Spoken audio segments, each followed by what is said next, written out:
Hey y'all, it's Dark Sugar Podcast coming to you fresh out the packet with everything black. Dark Sugar. Hey y'all, welcome to Dark Sugar Podcast. It is your host, Kiana, and I am here with our co-host, Emma, to talk about something that is very important and near and dear to her heart and mine, because this is my bestie and we need to be aware of each other's,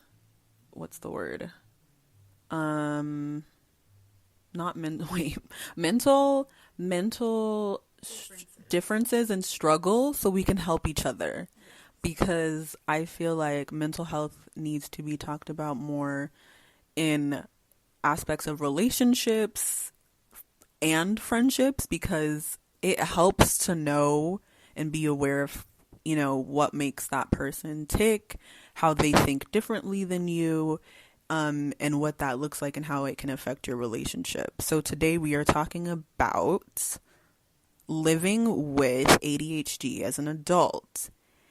And for me as a teacher, my background is seeing that even though ADHD is the most common neurodevelopmental disorder, I think it is the most commonly misunderstood, because working in the education environment, I can't tell you how many times ADHD, one, I've seen people not correctly understand what it is.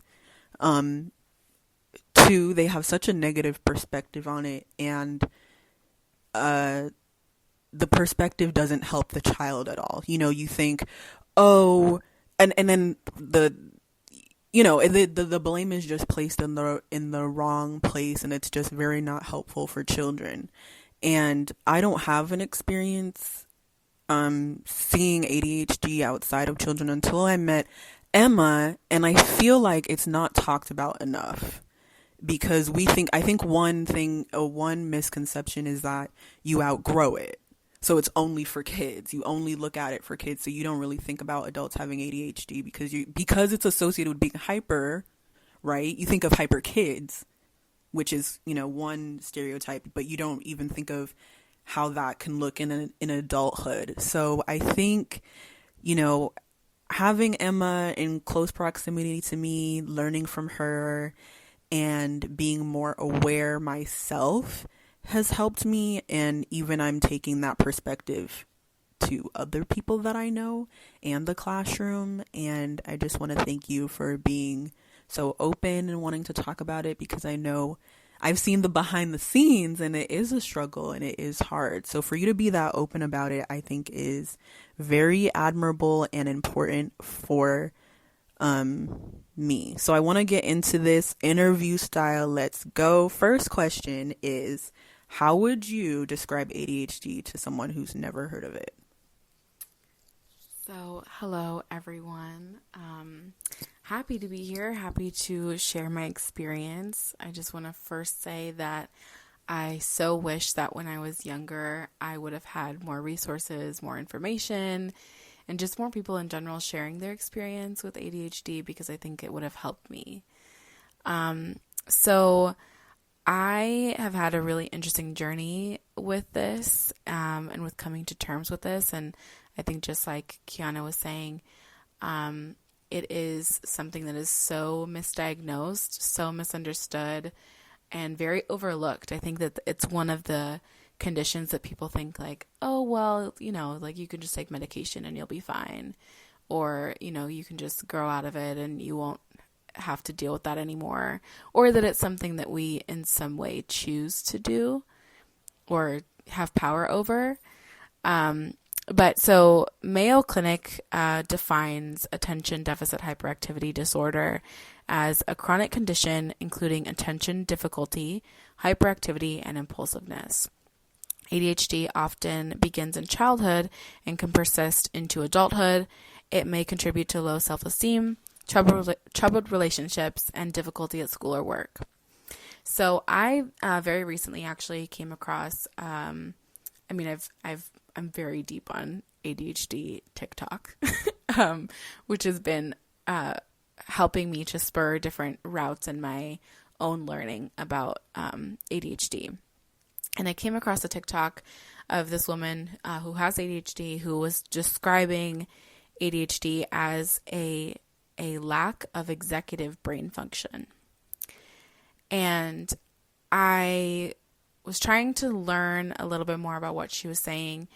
And I came to sort of my own definition. And I don't want to say lack of, because I think that inherently is like ableist language. So my definition is a difference of executive brain function. So I chose obviously difference because saying lack inherently means that you're lacking something or that you don't fit the standard or the norm. And we're not doing that in 2020. So I think that for me, what ADHD has come to mean is just that there's so many things that are stimulating us externally and internally that, you know, stimulate different pathways in our mind. And because of the plethora of stimuli and an infinite number of decisions that can be made, it can be really hard to make a decision. And that's a really simplified definition. But that is how I would describe that. And I think just, you know, our decision making and thought processes are different from those that are neurotypical, but those differences aren't a lack of, it's just a difference. And that difference can be difficult, but sometimes it can also give us advantages that other people don't have. Totally. I love your explanation, and I don't think I've ever heard you. I don't know. I think that's the first time I've heard it. You compile it like that, and I think that's really, I don't know, that's just such a different perspective. You didn't say hyper, you didn't say anything, and it's like we look at the outside and we're judging the outside. We're judging what's being presented. We're using our own perspective to make a judgment on people who are neurodiverse, and it's like the perspective has to change. And so now I'm thinking, when were you first diagnosed with ADHD, and what was leading up to that? Was it your mom being like, or was it like a teacher being like, or were you on your own with that? Did you have support? What was that like, being diagnosed with ADHD? So, I think I first started to kind of notice that there was something different about me in grade school, probably around 4th or 5th grade. Mm-hmm. I had a teacher actually that told my mom that I had earned an F and that's the grade that I had deserved. Which class was it? It was math. It was math. Yeah.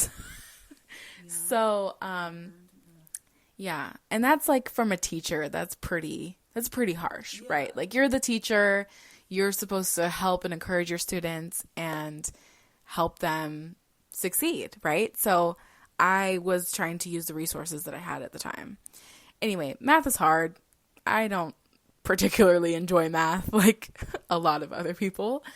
But so that, I think, was like the first tipping point that something was different, because I really excelled in a lot of other things. Like, when I was in when I was in 8th grade, I had a 12th grade reading comprehension. So I was excelling in all these other academic areas, right? But math, it was like a no-go. That ship was not leaving the harbor. So my mom was like, well, you know, maybe you have a learning disability. So it started with maybe you have dyslexia, because my father is dyslexic. So that was my mom's first inclination. Like, Dad, you, same thing. Let's figure it out. And I think that because my mom is pretty adverse to Western medicine, she didn't want me to be on Adderall or Ritalin or any other harmful drug from the time I was in 4th grade on. Right. So we never really did very much. I sort of just tried to find ways to cope with it. I would spend longer amounts of time on my homework. both of my parents would sit at the kitchen table. I was blessed to have both parents there to work on my homework with me and to help me. I would try to learn test-taking strategies. I developed pretty severe testing anxiety as I was going into high school. And then came the time for high school, right? So for those who regularly listen, you know that Kiana and I went to high school together, and that it's a private high school, so you have to do testing to get into high school. So I was so nervous for that and just panicked, and I was like, I'm not going to get in. I didn't know how to cope with it. And I ended up having to take summer school. So I made it through. I tested well enough that I could get accepted, but not well enough that I could skip summer school. So I had to take summer school, summer between 8th grade and 9th grade. And that went okay. Geometry was still pretty rough, but I struggled through it and sort of, came out on the other side. And then, that was my freshman year. And I was about 14. And I went to my mom and I was so frustrated, and I just felt like I knew that there was something, but I couldn't put my finger on it. I didn't know exactly what it was. And I think the other thing is that as a adolescent, as a child, I thought that every other human had this inner monologue that was rattling off random facts, random information, random thought processes at every second of the day. I was like, okay, this is just a human thing. Like, humans are always thinking about all of this random stuff at one time, right? Like, and then slowly as I learned, like, from my peers that wasn't the case, I was like, oh man, like, Houston, we have a problem. So that was like a really big reckoning for me. I was like, okay, so other people don't have inner monologues. That's crazy. I still can't wrap my mind around that part. And then I just felt scared. Like, again, my mom's really adverse to Western medicine. So I hadn't traditionally seen a primary care physician regularly. I hadn't gone for yearly checkups at the doctor, like things like this. Like, I wasn't used to seeing a healthcare professional on a regular basis. It was only ever, like, the last time previous to having been tested for learning disabilities, the last time I had been seen by a healthcare professional, I had like stage 4 pneumonia when I was 13 and I was like at a hospital, like an emergency room. So yeah, so we only ever went if it was like severe. So my mom found this testing facility in Scottsdale. Red flag number 1. So we went, and I don't know. Part of it is honestly blacked out because I feel like it was maybe a little bit traumatic. But I just remember going into this little dark office and sitting on the couch, and the doctor was this older white guy who was bald, and he wasn't talking to me. He was talking to my mom, which I think happens a lot with healthcare professionals and children. They talk to the parent rather than talking to the child. So I felt really invisible, and I just felt like I was just there to be like the test subject. So he was asking my mom questions and didn't really interact with me very much. And then they all left the room, and I sat in front of a computer and had to, like, basically I had a mouse and a keyboard, and I had to go through this computer exercise to assess my brain function, which I'm sure that there's way more advanced ways to like test learning disabilities now. And even I need to be better about saying learning disabilities. I should not. That's ableist language. Anyway, learning differences. So I did the little computer test, and I felt weird. I was like, why am I here? What is happening? Like, I was very, like, I was probably disassociating, but didn't know it at the time. And then I remember leaving, and I felt okay, but felt kind of triggered. Like, I cried on the way back to the car.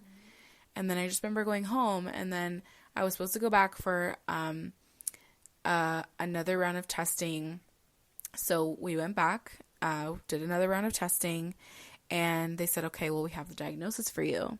and they diagnosed me with dyslexia and ADHD. And then the doctor said that if I wanted to receive any advanced treatment or anything else, that we had to pay a fee, and the fee was like nearly $500. And that just like never happened. And I don't, again, like I think that I just have blocked out so much of this, and I should probably ask my mom more of the details, but I don't know why, I don't know what happened, but there was some drama. The fee wasn't paid. Mm-hmm. The doctor got weird about it and was like, you can't be my patient anymore. Like, made us leave. I don't know. I have bits and pieces in my mind. So all I know is that I didn't get the help that I needed. And my mom, honestly, I don't know what happened there. I don't know what happened with my parents. I think my dad was really prideful and didn't want to like admit like, oh, my daughter has XYZ, right? Because he's conditioned to feel that way. And I think my mom just felt like, you got this, Emma, like, you're the best, like, you can figure it out. And that's what I did. I just figured it out. I just figured out ways to cope from then on. And I just essentially have gone unmedicated for the past 13 years. Wow. Yeah, so I wasn't medicated until this year. Mm-hmm. Yeah. As a grown adult woman. So that's so fascinating just to hear everyone their different background with their support with it, because I see when I'm teaching some kids like it didn't sound like you didn't have the full support that you needed within that diagnosis. And I think, unfortunately, and that's the thing, we're not looking at mental health, because I'm thinking if this was, and I mean, I'm not saying this doesn't happen in the medical field, but I'm equating this to a medical diagnosis. The procedure is a little different. Like, they would like walk you through some steps. It sounded like they just put a stamp and they were just like, okay, have fun with your little, ADHD stamp, like figure that out. And it's and it's of course for your parents. So so being unmedicated for that amount of time, you having to use your skills and cope every day in that amount of time, I think it's fair to ask you what you think the most debilitating symptom is, because, you talk about, executive function, there is these differences, a lot of chatter in your mind. How does that challenge or debilitate you on the day-to-day? Yeah, so I think this is multifaceted, because you have the challenges or the things that are really debilitating, and then coupled with that is the anxiety over having debilitating challenges. And then it hits you like, oh my gosh, like, why am I like this? And then I'm like, oh my gosh, other people know that I'm like this. And it's crippling. Like, it's so stressful to think about all the things that other people are able to do or able to perceive that I maybe can't as readily get to.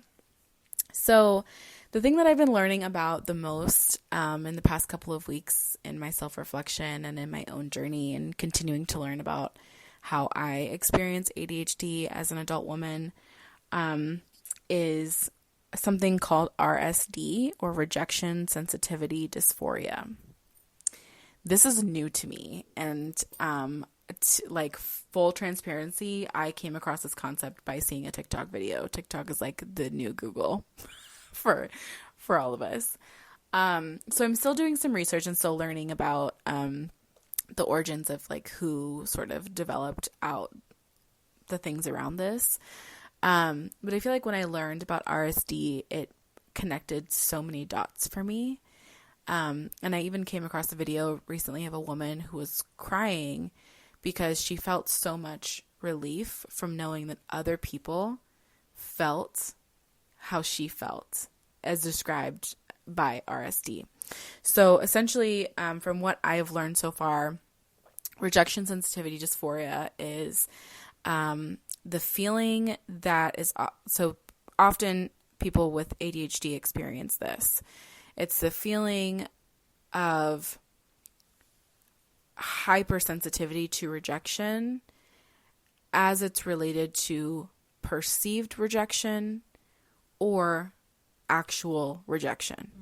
So whether it's a perception that I feel like I'm being rejected by someone or something, or whether that rejection is actually taking place.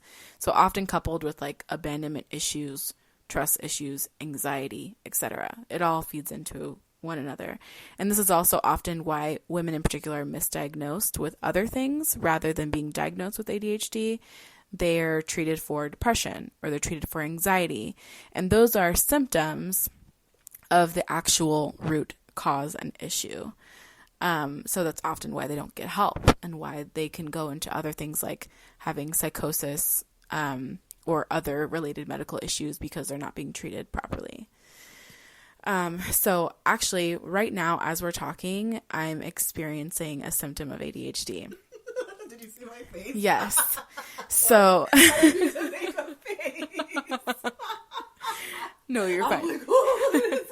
So, okay, so what's happening right now is you asked me a question and I'm answering your question, but I'm giving minute details as related to something else that stemmed from the initial question. So I'm not able to stay on the linear answer. And I intentionally didn't medicate myself today because I wanted to be able to like be authentically in the moment. Yes. Okay, so the question was debilitating symptoms of ADHD. And then I went to RSD and then I went to women with ADHD. So, okay, so back to RSD. Yeah, so you're seeing, you're like, and this is like, you're hearing, this is exactly what I go through. So in every instance in my life, I have to really carefully plan out what I'm going to say, because if I don't, that exact thing happens. And then other people who don't understand ADHD will say, oh, Emma, she talks a lot, or she rambles. She's unable to tell a story concisely. So, and I've definitely gotten that feedback. So like if friends are asking me like, oh, tell me what happened, they're like, but give me the spark notes.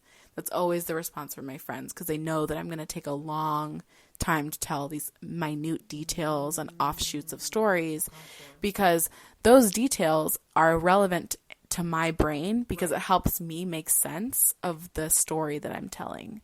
Yes. But to other people, those minute details do not matter at all to the relevance of the like A to B of the story. But to you it does. But to me it does. Yes, I know. So that's one of the things. So in addition to RSD is also storytelling. But I want to go back to RSD really quickly. So what I was going to say about the woman that I found that was crying, right? She was saying that she felt relief knowing that other people felt how she feels. And I have also felt that same feeling. So my entire life, I have always felt like I wasn't in the in group, that I was never someone's best friend, that I was never the chosen person, that I was just sort of there. And I think that feeling is described by RSD. And I think that entire time I was struggling with being hypersensitive and having this dysphoria around rejection, but I didn't understand it. I didn't have a term. I didn't have a way to describe how I was feeling. So I was just feeling like no one likes me. I'm unlikable. I'm unlovable. Like I don't have friends because XYZ, or I wasn't picked because of XYZ. And that is what the ADHD mind does, is if we ask a question and that question isn't answered, the brain tries to fill in the blank with all these different offshoots of things that are crazy, right? So like if I was thinking about answering a question, then I'm also thinking of all the different answers that could potentially answer that question. It's almost like statistics, right? It's like, but in my brain. But this is why you're so good at reading comprehension. Yes, because I was like, I bet you're bomb at reading comprehension. Wait, I got an offshoot to I'm not going to say the person's name, but we both know this person and we talked about this person. Yes. We went to high school with this person. This person has ADD. Yes. And in a test in high school, we had to take that reading test of the summer school books. Okay. She looked at the Spark Notes, only read the Spark Notes. I did the same. Got a 99 on the test. And I was like, how did you do that? And they're just so good at being like boom boom boom boom boom boom boom boom boom, and it's like, well, it's like those details are important because it makes up the whole damn story. So without those details, she was able to just like and her brain just filled the shit in. Yes. And she just was like boo boo boo boo boo, and she could see how the shit was making sense. Yeah. And I'm like, that's not the cool part, but that's the fascinating part that I can see that not a lot of people can do. Yes. And that's fascinating to me, but obviously go on to how it's actually debilitating, because I can see that that's debilitating when it's like, like daily life choices. But with the hypersensitivity, I have to ask you, how did you discern? Because in my head, I'm like, well, what if your feelings were just hurt? Well, no, okay, you can be hypersensitive, but you know what I mean? Like, you have to decide, isn't that hard? Yeah. I don't even know how to say it. But. Yeah. So there's definitely, I think the difference between someone who just has hurt feelings over something and someone has ADHD and is suffering from RSD is, at least in my own personal experience, and full preface, ADHD manifests itself in different ways in different people. So my experience could be completely different from someone else's. Right. So I think that the difference is that someone who's just experiencing rejection would be like, oh man, like this feels awful and I don't want to feel this way. And maybe I can talk to this person, or I can talk to, and I can figure that out. Or they can muster the courage to continue on despite the rejection. But with RSD, it is debilitating in the fact that if I feel like I'm being rejected by a group of people or friends, I'm no longer going to contact those people. Because I'm avoiding the rejection because it's so debilitating. Or I'm not going to go out and socialize with those people because I feel like I perceive that I'm going to be rejected. Or I'm not going to apply for a job because I perceive that I'm going to be rejected. So again, this is not, from what I understand, this is not like a diagnosable condition. It's just a term that the ADHD community is using to describe the intense rejection and the things that are associated with that we feel and deal with. Right. But it's challenging because that then leads into all of the complexities of not having healthy relationships with people, whether it be family, friends, or intimate romantic partners. If you perceive all the time that you're going to be rejected by someone, then our brains, fight or flight, freeze, fawn, all of those responses are then triggered. And now I'm like, I'm going to hurt you first before you hurt me. But it's not like someone who has regular hurt feelings. It's to the extreme. And then I'm also internally in my mind then obsessively, compulsively thinking about why that person has rejected me. What could have caused that? What could I have done differently? So again, new and emerging research on this stuff, and I'm really interested in it. But I feel like this is the thing of the symptoms of ADHD that I find the most debilitating. I think that this is the most interesting to me because I think that I've suffered from it the most over my lifetime. Wow.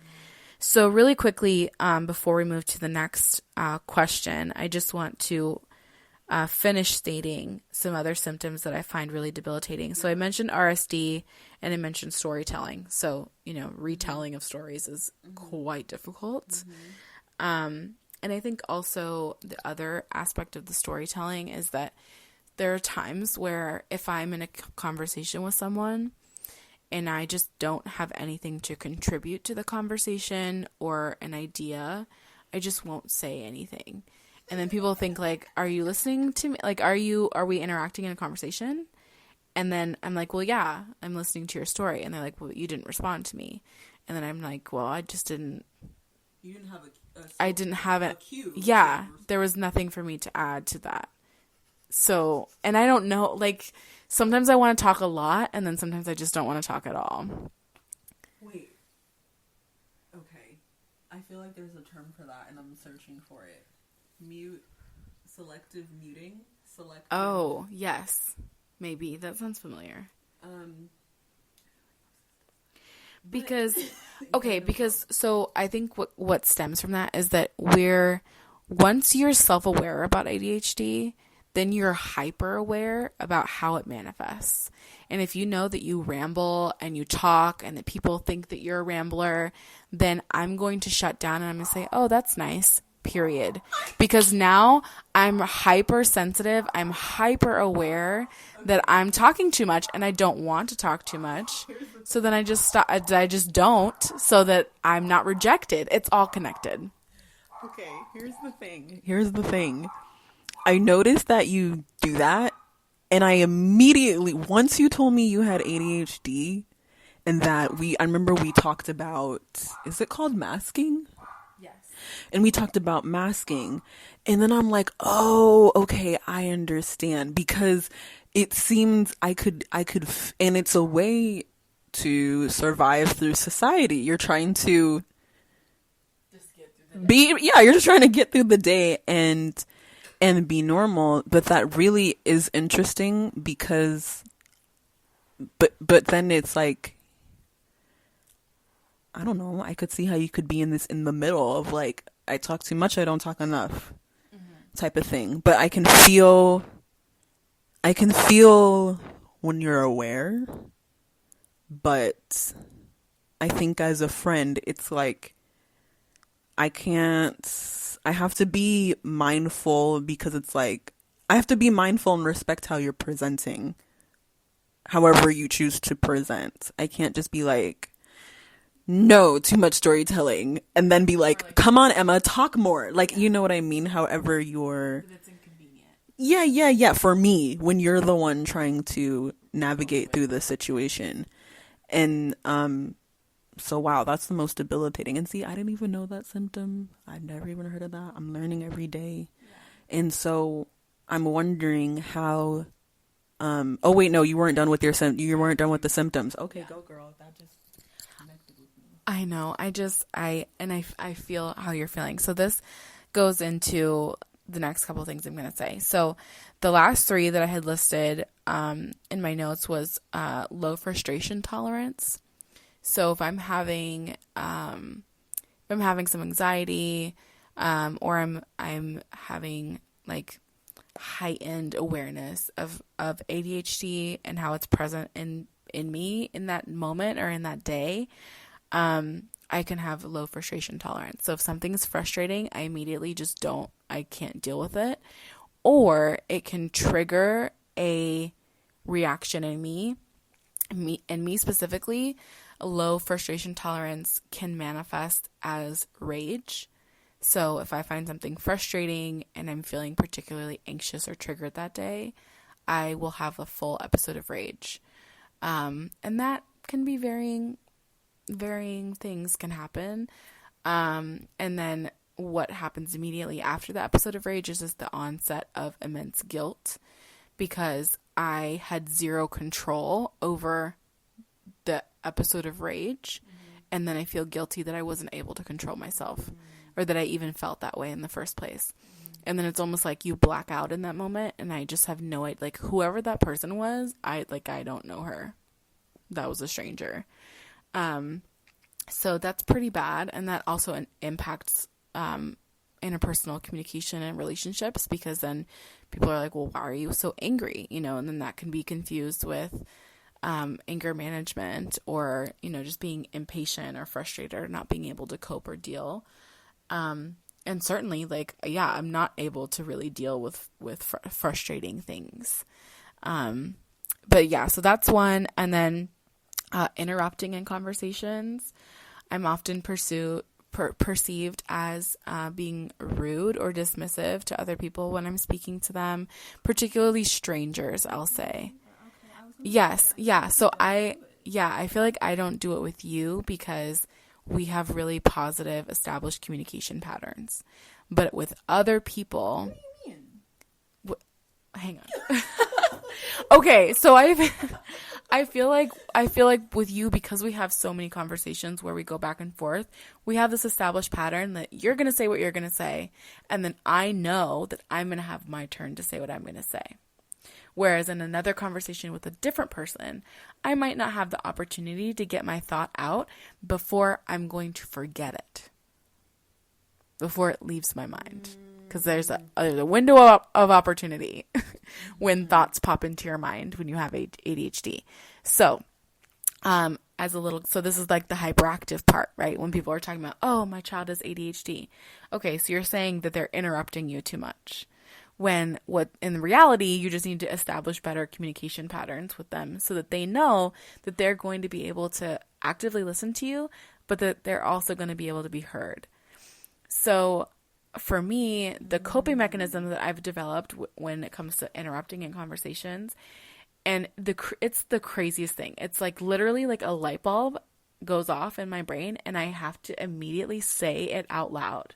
It's like, it's a compulsion. Yeah. And the way that I deal with that is that I will keep a notepad, or if I don't have a notepad, I will keep a note in my phone so that if I'm having a conversation with someone, I write down exactly what I have to say so that I don't forget the idea. Because when you forget it, then comes frustration and guilt, because then I know that I did that because I'm suffering from what I'm suffering from. So I have to write it down so that I can say it later. Yes, debilitating and frustrating. So then the last one is autopiloting and disassociation. So oftentimes if I am, it's almost like, you know, people describe like out of body experiences. Like they just feel like they leave their body and then they come back to their body because they're disassociating with something. So it's kind of like that, but I don't feel like I'm leaving my body. I feel like I'm going into my mind. I'm like, there's like a little tiny me inside my brain and I'm up there and just whatever's happening outside, I just have zero perception, which most often can be coupled with interrupting in conversations. Because if I'm in my mind, if I'm in my mind thinking about something and then I come back into my body, back into the present with other people, and then I'm saying what I was just thinking about in my mind, other people are like, but you were just here this whole time and I was talking and you just you saw me talking and you interrupted me. Okay, and I'm like, no, bro, I wasn't here. Yeah. I'm like, I was not present. So like, and this is like, and you can ask my partner, like, there will be times like I'll be looking you directly in your eyes and you'll be talking to me and I'll be like, what did you say? Because I wasn't here, bro. I did not hear what you said. You have to repeat it because I wasn't there. My ears weren't working. It didn't process. So is this the attention deficit part? Absolutely.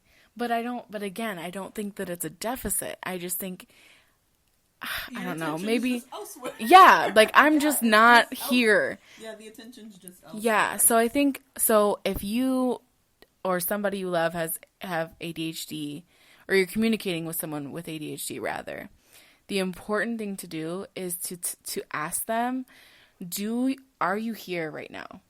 Are you present? Do you have the capacity to talk to me and to like do this? And they then leave it up to them to say yes or no.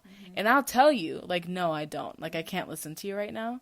I'll be like, BRB, like, you know, and then I'll tell you. But that's the most important thing. Like, rather than getting frustrated and just perceiving or assuming that someone is present and paying attention, like, I need you to tell me, like, Emma, I need you to be present with me. I need you to interact with me. I need to tell you something. Then I can do my very best to not go into my mind and that I can be present and listen. I don't know if I'm describing that in a way that it makes sense, but that's how I feel. Totally. And of course, having you with your experiences, this is just giving me the ultimate perspective, because now I'm seeing, like you said, it's not a deficit. Your attention is literally Just not there. It's elsewhere. So now I'm going to ask a separate question. Do you feel like you experience the attention elsewhere and the hyperactiveness? Obviously there's a it's not linear. There's a different scale on that. You know, everyone experiences that differently. But do you think these symptoms fall into those two categories equally, or do you experience one more than the other? Can you clarify? So, okay, so you know how, ADHD, I mean, it presents itself in many, many ways, but they put it into 3 categories. Mm-hmm. The combined, the hyperactive and the inattentive, and then the inattentive, which is usually just ADD, and then both, which is ADHD. And even though you have ADHD, do your symptoms, because like the disassociating would fall under attention deficit. And then so do you experience the, like, where would the hyperactivity fall under? Like, do you experience hyperactivity, or how should we be perceiving hyperactivity for someone that has ADHD? Yeah, so I think the hyperactive part is hard, because I feel like I just don't like the categorizations in general, or that we're made to like be like, I have this type, because just the same way that your body fluctuates, like water weight, for example, I feel like it depends on the day. There are some days when I'm very inattentive. I just cannot come out of myself to be present with other people. And I just need to be left alone on those days. There are other days when I'm so hyperactive, because there's so much happening in my brain. It's just like there's misfires of ideas just this way and that way, and I've got to do this and I got to go over here and do that. Like, and those days, and I think that happens in the morning most often, actually, for me, the hyperactive part, because I'll wake up and I'm like, I'm going to do the dishes, and now I'm letting the dogs out, and I feel like I maybe want coffee, and I take the coffee out, but then the trash hasn't been taken out, so I've got to take the trash out, and then I've left the coffee out, so now I've got to throw the coffee away. I can't have the coffee anymore, and now the dog's water bowl needs to be filled up, and now it's an hour past from what I started doing in the first place, which was washing the dishes. And now the toilet paper roll is empty and I have to refill the toilet paper. And now I have to go over to the laundry and fold the laundry. And now I've got to open my computer and start working. And now I've got to go to the bathroom. Like, and I never finish a task because I'm hyperactively going from one thing to the next because my brain is doing that.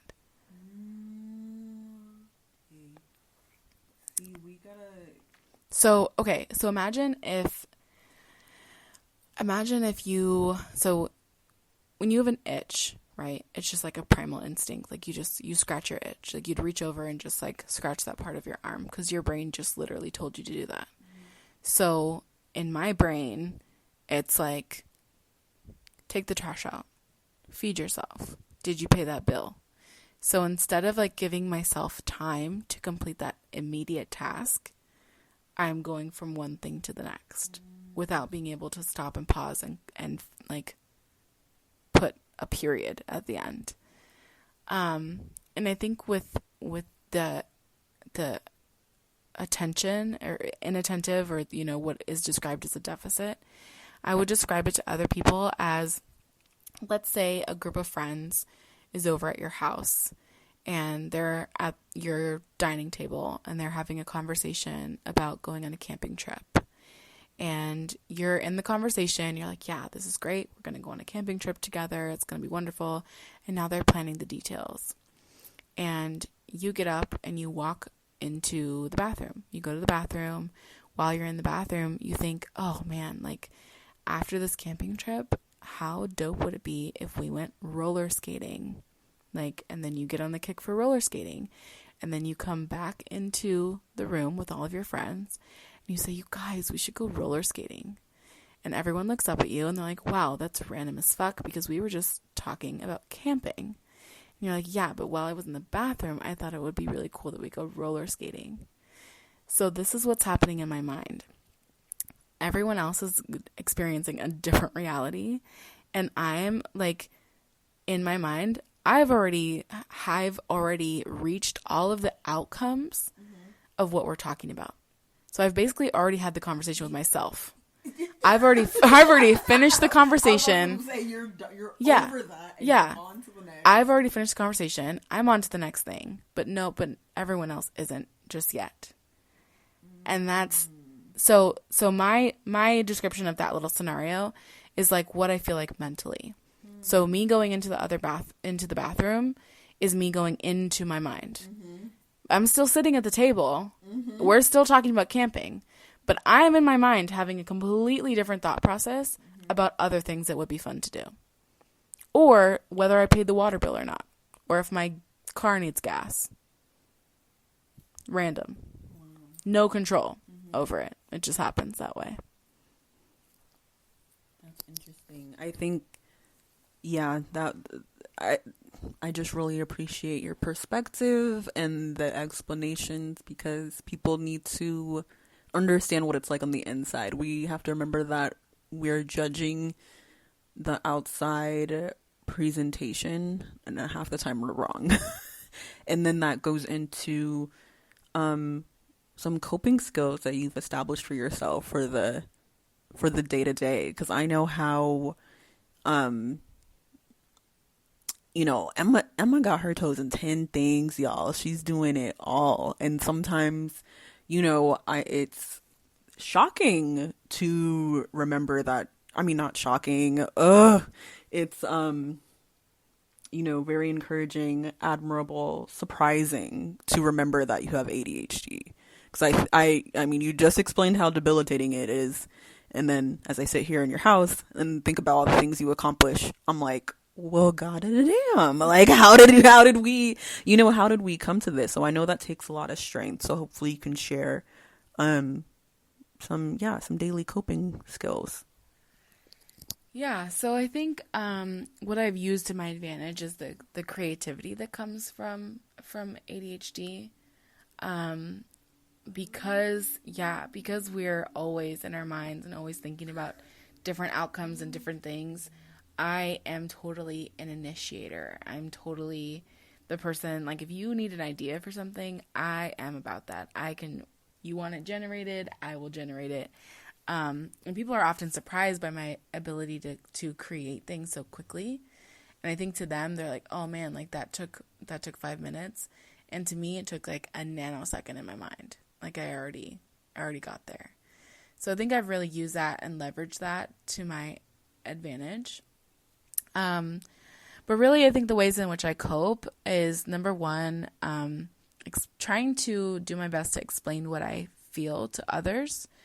And I think that their understanding is paramount to my success. And I think that I try to also discern who can and cannot have that conversation with me.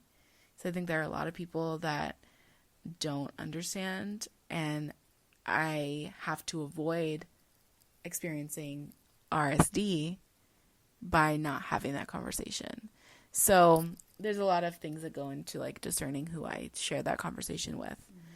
But for the people that are really close to me that know and understand, I think that has contributed to my success, because they're able to support me despite that. Or because of it. I think the second thing is calling out and noticing my symptoms as they're related to ADHD, and telling myself that it isn't my fault. So reminding myself, like, I'm experiencing this right now, and that's okay, because it's not something that I have direct control over. And that's really helped me with like my self-love and regulating my emotional and mental health around it. and just helping myself understand. Because again, unanswered questions lead to a infinite number of answers. So I have to answer the question for myself and just remind myself that it's not my fault, and then just go through the logical reasoning. And then I think the third thing is that I haven't really learned how to deal and cope with ADHD entirely. There are days that I have good days, and I know and understand, and I have the self-awareness to ask for what I need from other people, from my partner, from my friends. There are other days when, again, I have an episode of rage, or I have really low frustration tolerance that day, or I just have a bad day and I don't know how to advocate for myself. I don't know how to describe how I'm feeling. And then it's not until later that I understand and know that that was a symptom of ADHD, or I was suffering from whatever I was triggered by. So yeah, I think that, those are the things that I try to do. I just try to learn as much as I can, because again, the random facts help me make sense of it all. Yeah. Totally. And then what do you think are some of the most misunderstood things about ADHD? Which I just realized my own. Yeah. And so, So, I think the most understood thing, particularly for adult women, is the various and diverse ways in which ADHD manifests, and the misdiagnoses that I referred to earlier, but also that the hyperactivity piece. Like, I'm not running around like an Energizer bunny. I think I feel and experience hyperactivity in my mind, which is an internal thing that is sometimes can manifest externally, because people will perceive me as rattling on, or, talking too much, or wanting to jump from one thing to the next. So yeah, I don't know about like external hyperactivity. And I think that is often a stereotype or misconception. I think just cognitive function in general.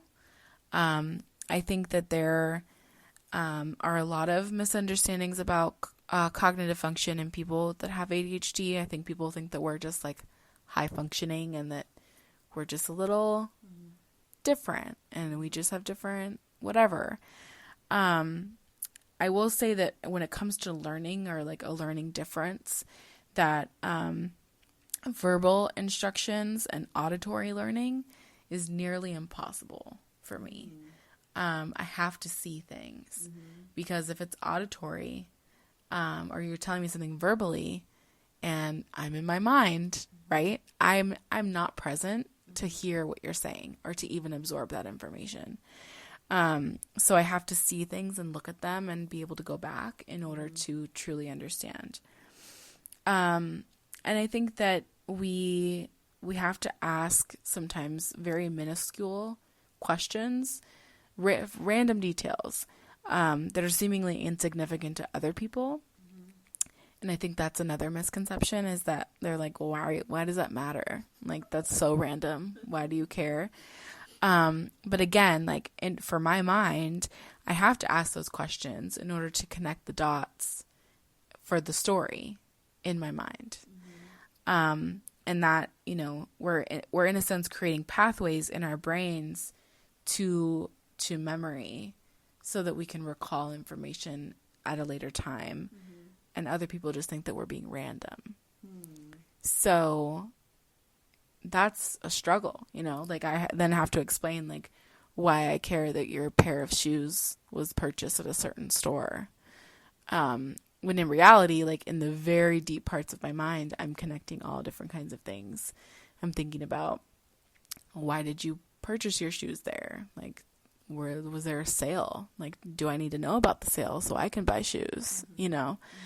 Whereas other people just maybe not, they don't have those thought processes, or they don't need to create those pathways in their minds in order to recall information. Interesting. We've been talking a lot about presentation and perspective. And so my next question is, and I did have this as a generalization, but I'm over that because we're talking about you. But as Emma, do you feel a difference in your ADHD, whether it's in presentation or some parts heightened or some parts, waning in some areas, a difference between you as a child and an adult? Because I think this misconception or stereotype that you grow out of it comes from there's a different presentation, you have a different situation as you grow older. And so, yeah, maybe you're not a 3-year-old like running through the house, but now you're 15 and you're experience hyperactivity in your mind in school, and it's very, very challenging. But to the person, it's like, oh, they grew out of it. And it's like, well, like, did they really? Yeah. So have you experienced or noticed any of those things? Yeah. So I feel like, again, I was pretty late to the game in understanding and coping with ADHD. But I definitely feel like there is a difference. I think that just, from my adolescence to my adulthood, that I can see and understand the differences. But in reflecting on this, in preparing for this, I think that what the analysis that I made is that as an adult, I feel that my mood swings and my anxiety around ADHD are worse than they were when I was a kid. Mm-hmm. And I think that it just, I think that stems probably from different societal norms. But also because I've achieved so much, for those who don't know, I have a master's degree in educational leadership. I would consider myself to have had a pretty successful career. I'm a homeowner, etc. I've accomplished a lot, without being medicated, without having really established patterns for coping mechanisms for the symptoms of ADHD. So I think now when I have, setbacks in any part of my life, I think that it's even more triggering because now I am self-aware and I am medicating. And I think that's frustrating, and that leads to, some increased emotion around that. And I think it's, that's things that I need to unpack and continue to evaluate. But that's definitely what I've noticed. And the difference is that, yeah, my mood swings and anxiety around it are a lot worse. That's really interesting. That's interesting. So talking about that and the self-awareness, obviously, we've touched on a little bit about how your ADHD can affect interpersonal relationships, especially when you have people around you who may not understand. So I just want to ask, how has it affected your interpersonal relationships? And what maybe some things have you realized about interpersonal relationships through experiencing ADHD? Yeah, so I think the thing that I've realized the most is just how important communication and understanding is. Mm-hmm. I think that if I wasn't open to understanding myself or understanding others, that I would have a lot more difficult of a time relating in those interpersonal relationships. I think particularly, with my partner, that a lot of these symptoms, if we don't talk about it in advance, it could be very frustrating for the other person. There could be a lack of understanding. It could then be frustrating for me because I don't feel understood or heard or seen. So I think you really have to talk a lot about it in order to have that understanding and in order to have a successful relationship. But it definitely starts with yourself. Like, you have to have a good relationship with yourself, and understanding yourself and understanding what your triggers are and how ADHD manifests so that you can help others understand. And I don't think that you can really have a close, intimate, friendship or relationship with someone if they don't understand.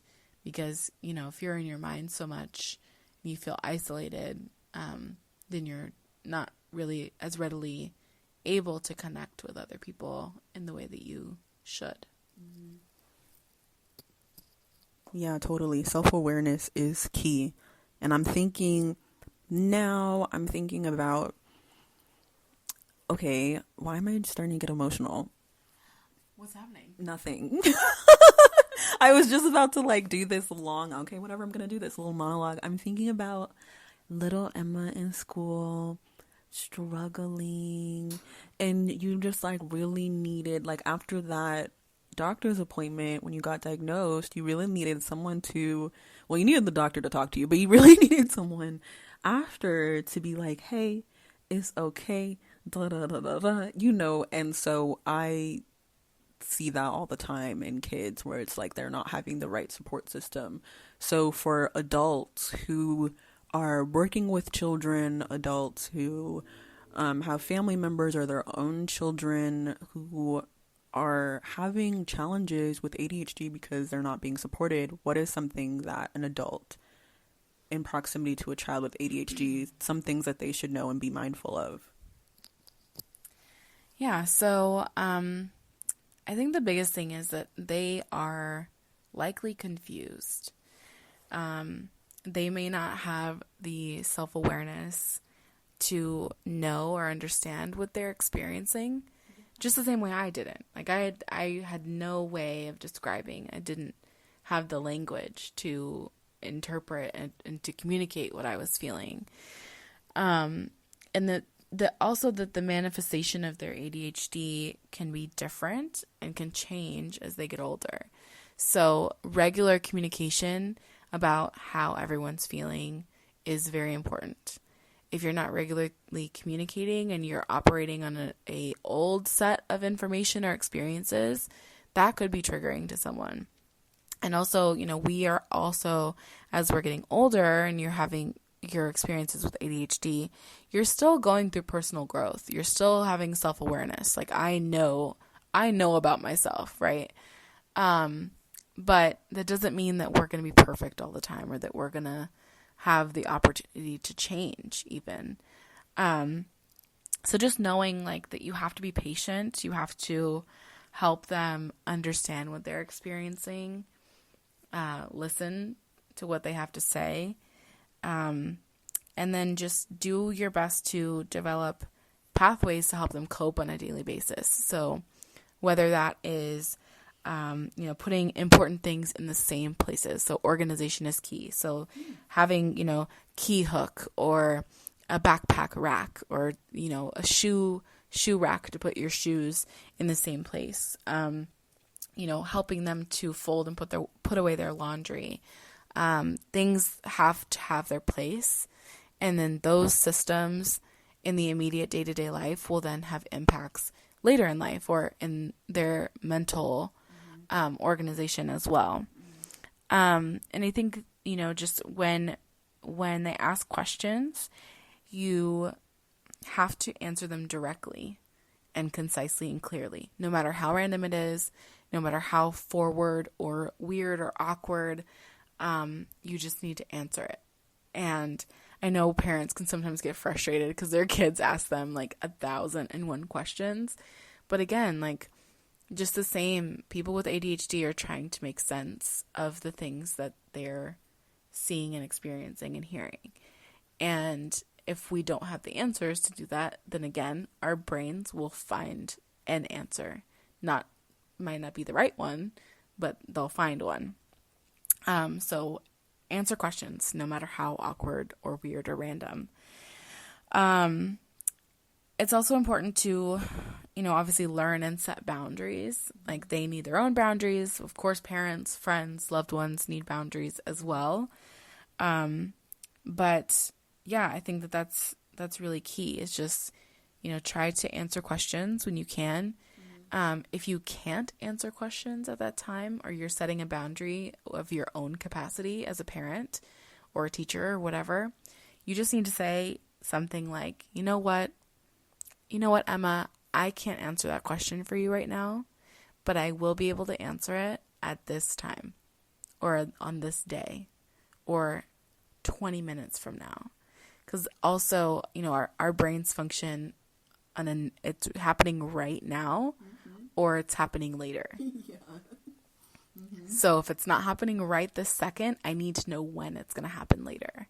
And if you don't answer me, again, that could trigger anxiety, frustration, a variety of different responses in children and in adults. But I think that that's just the most important thing. You just have to be clear and concise, and just remind us also that, that you're not rejecting us.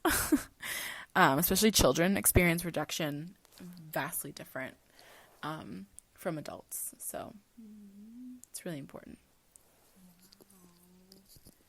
What an eye-opener. And I really hope that this conversation inspires us to look at mental health differently and to look at ADHD differently. My perspective has just been, changed, because it's one thing to do my own research, and then it's different to know and love and interact with someone with ADHD. So I encourage all of you to listen in and do your own reflection and see, what parts of mental health have you maybe been stereotyping and generalizing and maybe not understanding. Because we all have this weird notion that we're all functioning on the same plane, and when someone's not functioning on that plane, we chastise them, and it's just so not helpful or supportive for inclusive conversation, which is what we're aiming for here. So there are a couple of Instagram pages that have been educating me particularly that I will link, and other resources like that. Emma, do you have anything to close with? Just off the top, the one account that I feel is really inspiring to me is the mini ADHD coach. And on Instagram it's at _mini_ADHD_coach.